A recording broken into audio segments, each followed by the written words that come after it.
guys, this is George, the Shade Tree Fix-It Man, starting off a new project and a different kind of project. You can see that the tool here next to me is not for working on automobiles, unless you're building a Woody, of course. In that case, you would be using one of these. But this project is going to be a bookcase, and a bookcase not like only like one other bookcase. This is one that my dad built well over 30 years ago. He's been dead now for, nearly 10, 11 years. And my nephew now owns this bookcase that my father built. And I'm going to insert a couple of pictures here for you to see what it looks like. And this is what I'm going to duplicate.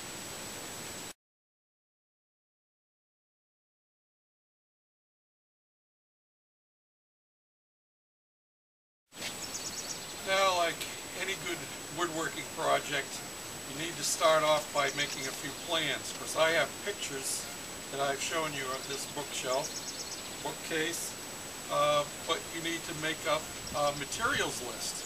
And I went to the lumber yard after making up my materials list, and I have figured out all the parts that I need to put this together with.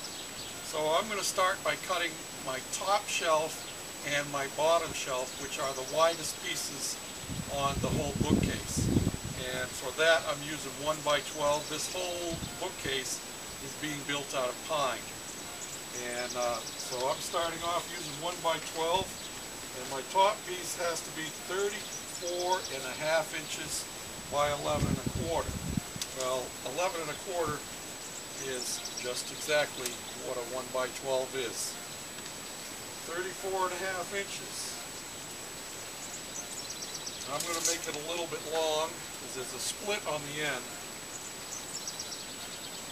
I want to get rid of that split, and naturally my pencil is broken. I'm doing my cutting outside here.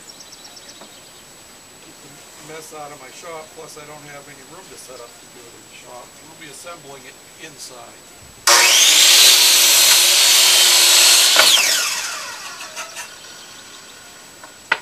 There's my rough cut top piece, and we're going to do the same for the bottom piece. Slide this in, don't drop it down again like that.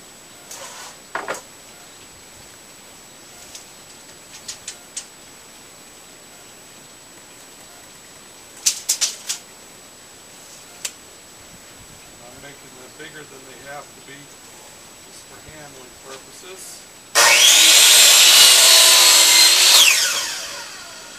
There's my top and my bottom.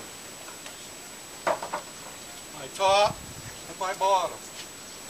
Next I have to cut the notch for the bottom piece so that the sides will slide right down. This will actually slide into, and this will go down past.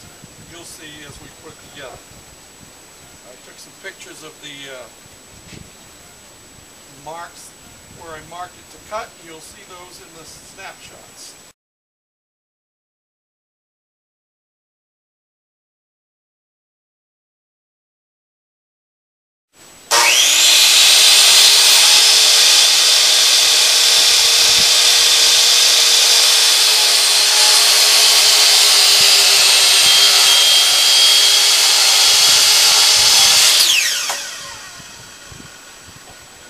I can overcut these just a little bit because the face frames that are going on this bookcase will cover those overcuts.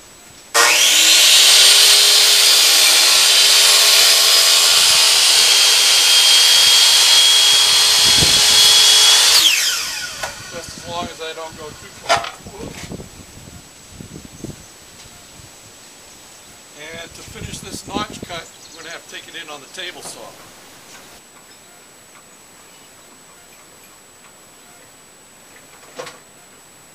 Yeah, I'm going to crank the blade up as high as it'll go. This is only a 7.25 inch blade in my table saw. It's a 10-inch table saw, but I use a smaller blade because they're cheaper, number one, and unless you're doing a lot of fancy cutting, it works just fine.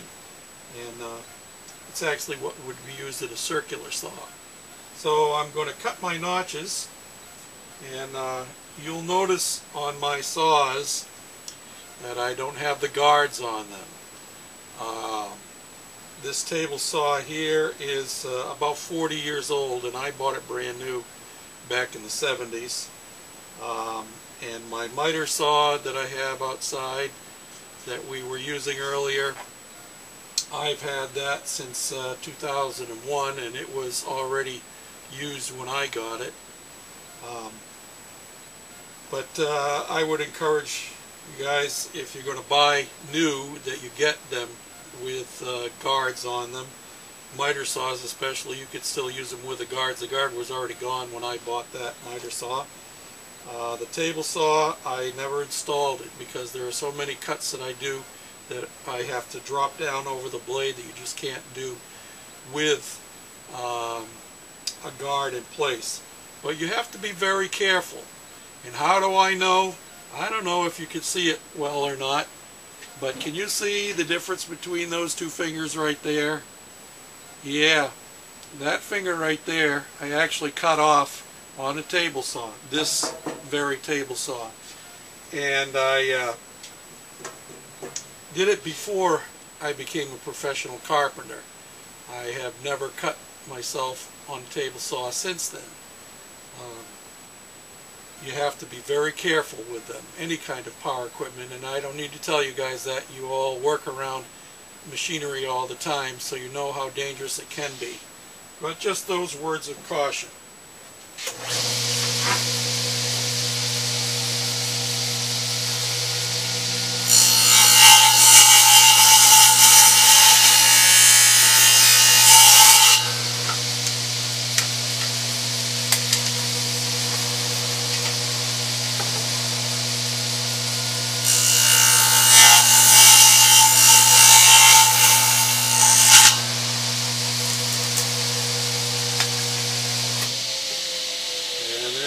Our top and our bottom pieces.